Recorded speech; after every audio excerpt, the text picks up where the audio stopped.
উপস্থিত হয়েছো রানীগঞ্জ সমল কেন্দ্র তাতে আমি উপস্থিত সদৌ দেশী জাতীয় পরিষদ বুলি এটা সংগঠন আমি গঠনার্থে ইয়াতে সমবেত হয়েছো।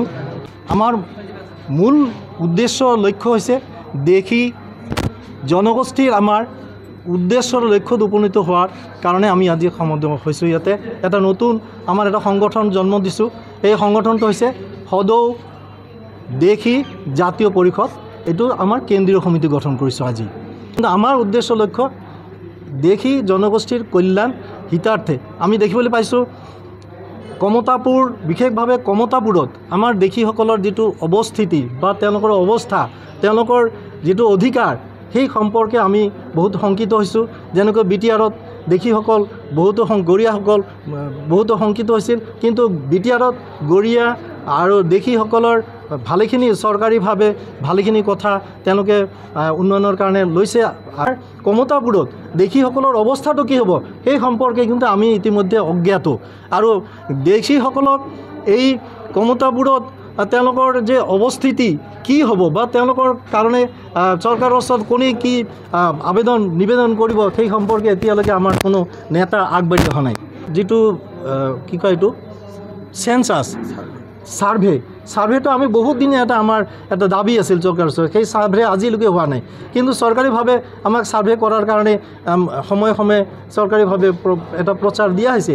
আশা কৰোঁ আমি দেশী হিচাপত খিলঞ্জীয়া হিচাপত যিহেতু কেবিনেটত এই কথাটো আলোচনা হৈছে, আমাক খিলঞ্জীয়া হৈছে আমাক এইটো স্বীকৃতি দিব লাগে, আমাক খিলঞ্জীয়া আছে আমাৰ চেঞ্চাছ হ'ব লাগে, এইখিনি আমি বিচাৰিছোঁ। আৰু খিলঞ্জীয়া আছে যিবিলাক আমাৰ যিটো অধিকাৰ, বিশেষভাৱে ভূমিৰ অধিকাৰ, চাকৰিৰ অধিকাৰ, শিক্ষাৰ অধিকাৰ, শিক্ষাৰ ক্ষেত্ৰত আমাৰ এটা ৰিজাৰ্ভেশ্যন এটা হ'ব লাগে, যিটো বেলেগ জনগোষ্ঠীয়ে পাইছে।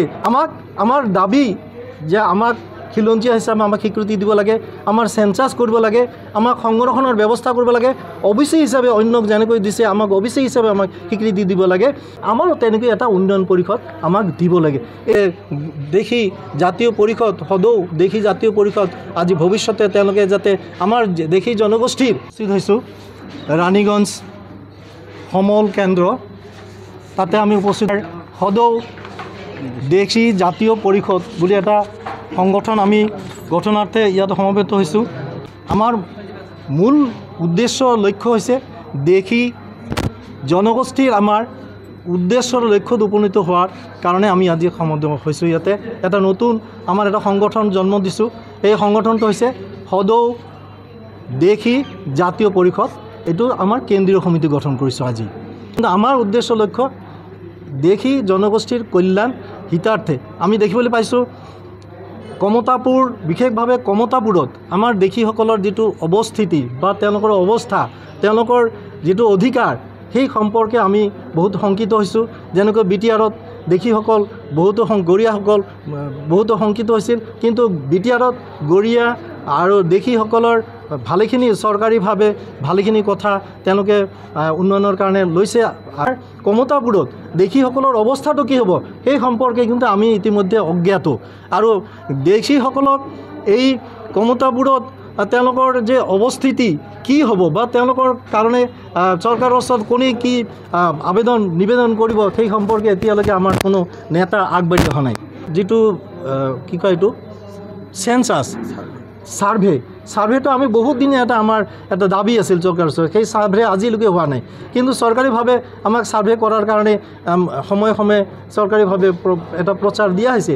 আশা কৰোঁ আমি দেশী হিচাপত খিলঞ্জীয়া হিচাপত যিহেতু কেবিনেটত এই কথাটো আলোচনা হৈছে, আমাক খিলঞ্জীয়া আছে আমাক এইটো স্বীকৃতি দিব লাগে, আমাক খিলঞ্জীয়া আছে আমাৰ চেঞ্চাছ হ'ব লাগে, এইখিনি আমি বিচাৰিছোঁ। আৰু খিলঞ্জীয়া আছে যিবিলাক আমাৰ যিটো অধিকাৰ, বিশেষভাৱে ভূমিৰ অধিকাৰ, চাকৰিৰ অধিকাৰ, শিক্ষাৰ অধিকাৰ, শিক্ষাৰ ক্ষেত্ৰত আমাৰ এটা ৰিজাৰ্ভেশ্যন এটা হ'ব লাগে, যিটো বেলেগ জনগোষ্ঠীয়ে পাইছে। আমাৰ দাবী যে আমাক খিলঞ্জীয়া হিচাপে আমাক স্বীকৃতি দিব লাগে আমাৰ চেঞ্চাছ কৰিব লাগে আমাক সংৰক্ষণৰ ব্যৱস্থা কৰিব লাগে অবিচি হিচাপে অন্যক যেনেকৈ দিছে আমাক অবিচি হিচাপে আমাক স্বীকৃতি দিব লাগে আমাৰো তেনেকৈ এটা উন্নয়ন পৰিষদ আমাক দিব লাগে এই দেশী জাতীয় পৰিষদ সদৌ দেশী জাতীয় পৰিষদ আজি ভৱিষ্যতে তেওঁলোকে যাতে আমাৰ দেশী জনগোষ্ঠীৰ উন্নয়নৰ কাৰণে তেওঁলোকে দেহে দেহে লাগি যায় যিকোনো খবৰৰ বাবে যোগাযোগ কৰক 7099017330 লগতে 7099017110 নম্বৰত